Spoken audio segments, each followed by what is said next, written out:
Bon, moi, ce que je considère, c'est que puisque nous-mêmes, on s'est inscrit dans une posture d'inverser la tendance concernant l'utilisation des langues, en faisant de nos langues des langues officielles, je crois que dès lors qu'on prend la mesure de se retirer de l'Organisation internationale de la francophonie, qui est là pour la valorisation de cette langue, je crois que c'est l'occasion tout trouver pour nous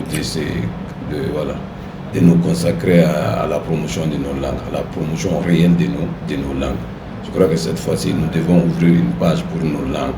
Le temps que nous consacrons à instrumenter le français, à la valoriser, je crois qu'on inverse la tendance. Maintenant, on va à l'instrumentation réelle de nos langues.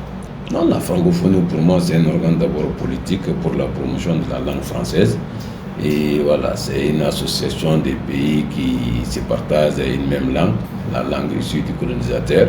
C'est vrai, après la colonisation, on s'est approprié cette langue, c'est devenu une propriété partagée.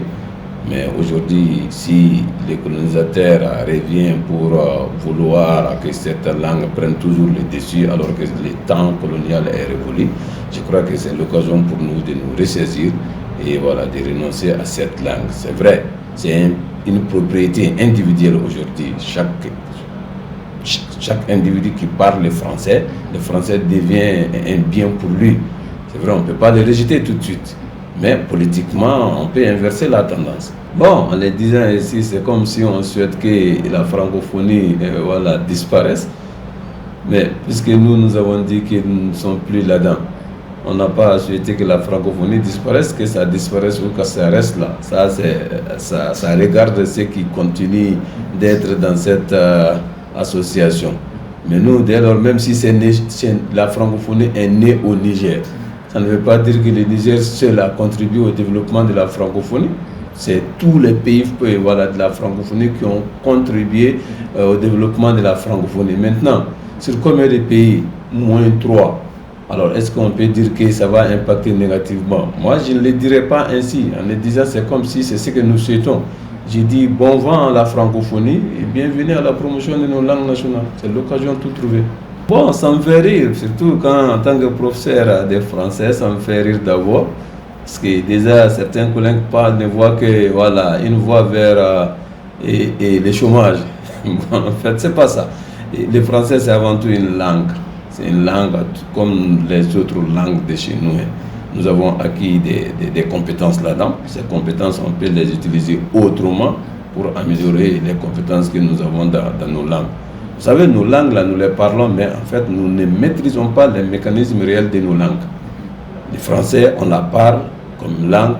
Nous maîtrisons le fonctionnement du français et ce qui nous manque pour nos langues. Maintenant, les compétences que nous avons dans la maîtrise du fonctionnement de la langue française, nous nous en servons pour connaître aussi les mécanismes de nos langues. C'est tout. Non, mais en fait, l'organisation, moi je trouve que dérape. Voilà.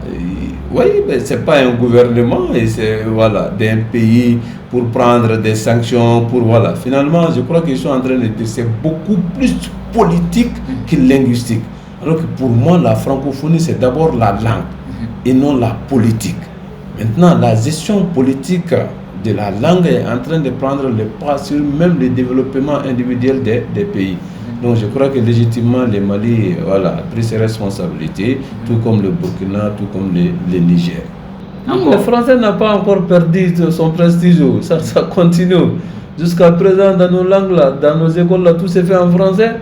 Et chacun veut bien maîtriser le français pour qu'il ait quand même de l'audience. Pour qu'il puisse avoir quelques privilèges auprès de certains par-ci par-là. Donc le français vraiment n'a pas encore perdu ces choses. C'est un processus qui commence pour nos langues. Nous devons saisir pour qu'un jour le français aille un peu en arrière comparativement à nos langues. Que nous soyons prêts ou pas, cela dépend de notre engagement. Si nous disons que c'est ce que nous voulons, nous devons être prêts à ça. On ne peut pas aimer une chose et son contraire. Maintenant, ce qu'on doit éviter, disent qu'on veut ça, mais qu'en réalité, dans la pratique, on n'est pas en train de travailler dans ce sens. Sinon, dès lors qu'on dit qu'on veut ça, ça veut dire qu'on est prêt, on sait ce qu'on veut. Donc, on s'y lance. Non, moi je voudrais seulement rassurer les collègues, surtout nous professeurs de français, que voilà, on a appris beaucoup de choses pour les biens et les biens du français, mais ces compétences que nous avons acquises pour promouvoir la langue française, nous devons être capables de nous servir de ces compétences-là pour améliorer aussi nos langues. Nos langues ont besoin de nous. Nous qui sommes les professeurs de français, les professeurs de langue, nous pouvons œuvrer pour la promotion de nos langues. Ça ne veut pas dire qu'on va rejeter carrément le français. Le français est déjà un bien, un acquis, et là on ne pourra jamais nous en débarrasser.